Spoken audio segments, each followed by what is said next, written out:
In this tutorial, you will learn how to take a screenshot on macOS Mojave.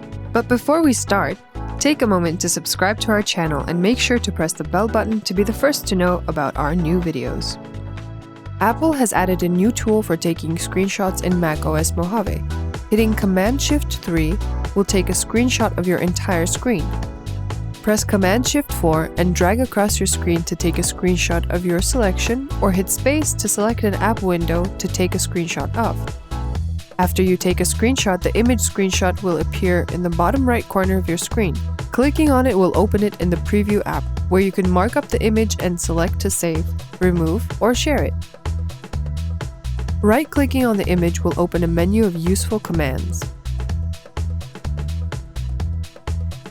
You can also click and drag it to anywhere, including Finder locations or applications, such as Pages.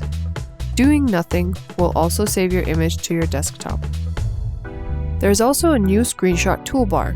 To open it, press Command-Shift-5. Here you will have access to all the functions laid down in very coherent manner. You can also click on Options and select the default location to save the file to, or enable a countdown timer to take a screenshot. You can also enable the mouse pointer to be visible in the screenshot, and whether you want to see the thumbnail in the bottom right corner or not. Did you know about the new additions to the screenshot taking arsenal?